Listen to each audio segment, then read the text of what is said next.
Hello everybody, welcome to my YouTube channel Sandip Chandra SBHS।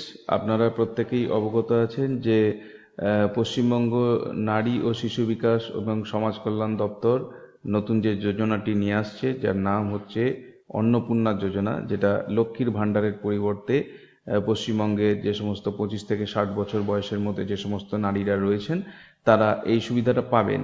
এবং এই সুবিধাটা দেওয়ার ক্ষেত্রে কিছু কিছু ভেরিফিকেশন করা হবে এবং তার সাথে সাথে যারা BLO আছেন, যারা ভোটে কাজ করেছিলেন, তাদেরকে বেশ কিছু কাজ করতে হবে, যেটা আগের একটা মিটিংয়ে ডিসকাস হয়েছে। সেই বিষয়টি প্রথমে বলে ভেরিফিকেশনে কি কি দেখা হবে বা আপনাদের কি কি ডকুমেন্ট দিতে হবে সেই জিনিসটি আপনাদের সামনে তুলে ধরবো।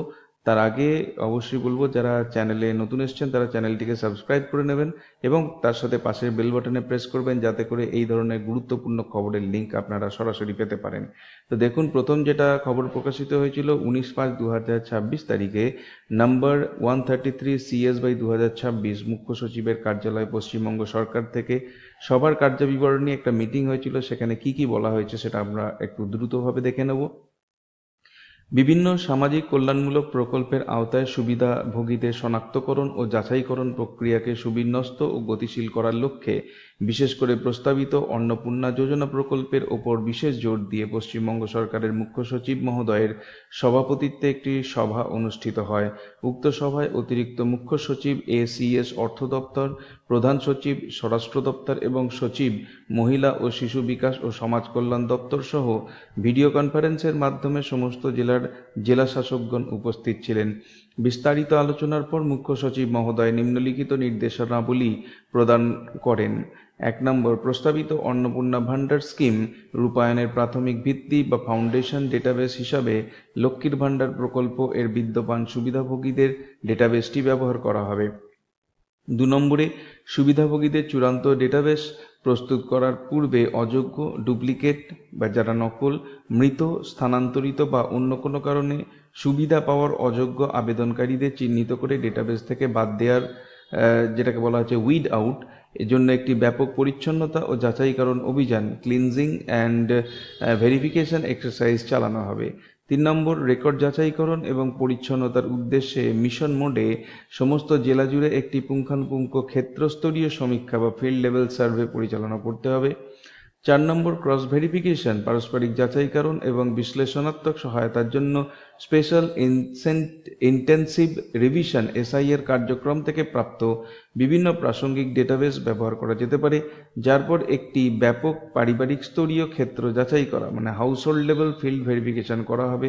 এর মধ্যে নিম্নলিখিত বিষয়গুলি অন্তর্ভুক্ত থাকবে, তবে তা কেবল এর মধ্যেই সীমাবদ্ধ নয়।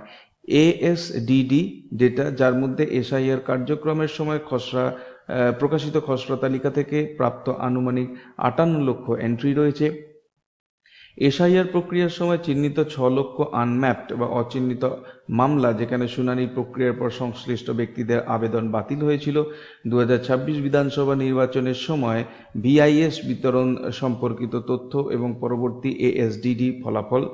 5 নম্বর, জেলা শাসকদের বিশ্লেষণাত্মক উদ্দেশ্যে বিচারাধীন মামলার মানে আন্ডার অ্যাডজুডিকেশন কেসেস ডেটাবেসটি দেখার পরামর্শ দেওয়া হয়েছে। যে সমস্ত ক্ষেত্রে মহামান্য ট্রাইব্যুনালের সামনে আপিল করা হয়েছে সেগুলি সিদ্ধান্ত না হওয়া পর্যন্ত ইতিবাচকভাবে বিবেচনা করার নির্দেশ দেওয়া হয়েছে। পরবর্তী সিদ্ধান্ত সমূহ মহামান্য ট্রাইব্যুনাল কর্তৃক প্রদত্ত আদেশের ভিত্তিতে নেওয়া যেতে পারে। এই প্রক্রিয়াটি চলমান থাকবে এবং ট্রাইব্যুনালের নির্দেশ অনুযায়ী ও নিয়মিত ভিত্তিতে ডেটাবেসটি গতিশীল মানে ডায়নামিক্যালি আপডেট করা হবে। মুখ্য সচিবের কার্যালয় থেকে আরও বলা হয়েছে, 6 নম্বর পয়েন্ট, এই কার্যক্রমের জন্য ব্লক উন্নয়ন আধিকারিক, BDO অফিসের কর্মী এবং অন্যান্য ক্ষেত্রস্তরের আধিকারিকদের সাথে সমন্বয় রেখে বুথ স্তরের আধিকারিকদের BLOদের ব্যাপকভাবে নিয়োজিত করা যেতে পারে। 7 নম্বর, মহিলা ও শিশু বিকাশ দপ্তর সুবিধাভোগীদের তথ্য নিশ্চিতকরণ, যাচাইকরণ, ডাটা আপডেট ও সংশোধন এবং সুবিধাভোগীদের ডেটাবেস পরিচ্ছন্ন ও যৌক্তিকীকরণের জন্য একটি নিবেদিত অনলাইন পোর্টাল তৈরি ও সচল করবে। 8 নম্বর, মহিলা ও শিশু বিকাশ এবং সমাজ কল্যাণ দপ্তরের সচিব এই কার্যক্রমের অগ্রগতি দৈনিক ভিত্তিতে তদারকি করবেন এবং সমস্ত জেলার সাথে নিবিড় সমন্বয় নিশ্চিত করবেন। নম্বর সামগ্রিক কার্যক্রমটি নিয়মিতভাবে অতিরিক্ত মুখ্য সচিব, এসিএস, অর্থ দপ্তর এবং স্বরাষ্ট্র সচিবের স্তরে পর্যবেক্ষণ করা হবে। প্রতিদিন সন্ধ্যায় মুখ্য সচিবের নিকট জেলা ভিত্তিক অগ্রগতি প্রতিবেদন প্রোগ্রেস রিপোর্ট জমা দিতে হবে। 10 নম্বর সমস্ত জেলা শাসককে এই কার্যক্রমটি সর্বোচ্চ অগ্রাধিকার দেওয়ার এবং নির্ধারিত সময়সীমা কঠোরভাবে মেনে চলার নির্দেশ দেওয়া হয়েছে। 11 নম্বর, যেহেতু আগামী 1/6/2026 তারিখ থেকে অন্নপূর্ণা যোজনাটি চালু অর্থাৎ রোল আউট করা হবে, তাই সম্পূর্ণ ডেটাবেস যাচাইকরণ এবং ডেটাবেস পরিচ্ছন্নতার কাজ আগামী 25শে মে 2026 তারিখের মধ্যে নিশ্চিতভাবে সম্পন্ন করতে হবে। জনস্বার্থে সংশ্লিষ্ট সকলের সমন্বিত এবং সময়োপযোগী পদক্ষেপ গ্রহণের নির্দেশনার মধ্যে দিয়ে সভাটি সমাপ্ত হয়। এখানে স্বাক্ষর করছেন মুখ্য সচিব। এগুলি পাঠানো হয়েছে, অনুলিপিগুলি এনাদেরকে পাঠানো হয়েছে। এরপরে আসছি আমরা ভেরিফিকেশনটি কিভাবে হবে তার উপরে। এটাও 19/5/2026 নোটিফিকেশনের নাম্বার হচ্ছে 24/12 SWOLB 02/2026। প্রেরক হচ্ছেন সচিব, পশ্চিমবঙ্গ সরকার, নারী ও শিশু বিকাশ এবং সমাজ কল্যাণ দপ্তর, পশ্চিমবঙ্গ সরকার। প্রাপক জেলা শাসকগণ, এই সমস্ত জেলা শাসকগণ এটা পাচ্ছেন। এবং 2 নম্বর হচ্ছেন কমিশনার, কলকাতা মিউনিসিপ্যাল কর্পোরেশনের। বিষয় হচ্ছে অন্নপূর্ণা যোজনার সুবিধাভোগীদের যাচাইকরণ, ভেরিফিকেশনের অনুরোধ। মহোদয়, উপরোক্ত বিষয়ের প্রেক্ষিতে আপনাকে অন্নপূর্ণা যোজনার অনুমোদিত সুবিধাভোগীদের যাচাইকরণের ব্যবস্থা করার জন্য এবং অন্নপূর্ণা যোজনা পোর্টালে অযোগ্য মামলা অর্থাৎ ইনএলিজিবল কেসেস বিলুপ্তিকরণের ডিলিশনের প্রস্তাব আপলোড করার জন্য অনুরোধ করা হচ্ছে, যা নিচে উল্লেখ করা হলো। 1 নম্বর, 16/2/2026 তারিখে প্রকাশিত খসড়া ভোটার তালিকা ড্রাফট ইলেকটোরাল রোল অনুযায়ী খসড়া তালিকায় অনুপস্থিত, অ্যাবসেন্টি, স্থানান্তরিত, শিফটেড, মৃত, ডেড, সদৃশ্য বা অনুরূপ ভোটার, ডুপ্লিকেট ইলেক্টর্স যারা পরবর্তীতে ফর্ম 6 এর অন্তর্ভুক্ত হননি। 2 নম্বর হচ্ছে খসড়া তালিকা প্রকাশের পর দ্বিতীয় তালিকায় বিলুপ্তিকরণ, দ্বিতীয় তালিকায় বিলুপ্তিকরণ অর্থাৎ deletion in the second list. 3 নম্বর হচ্ছে ন্যায় নির্ণয়ন ও বিচার বিভাগের পর বিলুপ্তিকরণ অর্থাৎ ডিলিটেড আফটার অ্যাডজুডিকেশন। 4 নম্বর হচ্ছে ভোটার তথ্য স্লিপ বা ভিআইএস বিতরণের সময় এএসডিডি অর্থাৎ absentee, shifted, duplicate and dead পাওয়া গেছে এরকম। মহকুমা শাসক, এসডিও শহরাঞ্চলের জন্য এবং ব্লক উন্নয়ন আধিকারিক, বিডিও গ্রামাঞ্চলের জন্য এই ধরনের যাচাইকরণ দ্রুততার সাথে সম্পন্ন করার অনুরোধ করা যেতে পারে।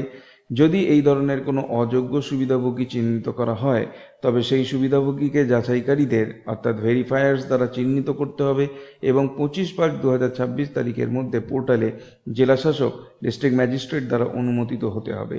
নিম্নলিখিত বিন্যাস বা নিম্নলিখিত ফরম্যাট অনুযায়ী একটি প্রতিবেদন প্রস্তুত করতে হবে, যা দৈনিক ভিত্তিতে জমা দেওয়া হবে। এখানে থাকবে প্রথমে সুবিধাভোগীর নাম অর্থাৎ নেম অফ বেনিফিশিয়ারি, 2 নম্বরে থাকবে আবেদন আইডি, অ্যাপ্লিকেশন আইডি, আধার নাম্বার থাকবে, অযোগ্যতার কারণ যেগুলো আছে, ডিসকোয়ালিফিকেশনের রিজন দিতে হবে। বিশেষ নিবিড় সংশোধন ট্রাইব্যুনাল এর সামনে আপিল দায়ের করা হয়েছে বা নাগরিকত্ব সংশোধন আইন এর অধীনে আবেদন জমা দেওয়া হয়েছে, হ্যাঁ বা না লিখতে হবে। দয়া করে নিশ্চিত করুন যে সুবিধাভোগীর নামেই আধার লিঙ্কযুক্ত ব্যাংক অ্যাকাউন্টটি সুবিধার অর্থ প্রদানের অর্থাৎ ডিসবার্সমেন্ট অফ বেনিফিটের জন্য ব্যবহার করা হচ্ছে। মানে যার নামে অ্যাকাউন্ট আছে তার আধারের সঙ্গে যেন লিঙ্ক থাকে, যিনি এই ফর্মটা ফিল আপ করছেন অন্নপূর্ণা যোজনার, এবং সুবিধাভোগীদের সঠিক আধার নম্বর পোর্টালে নথিভুক্ত করা আছে।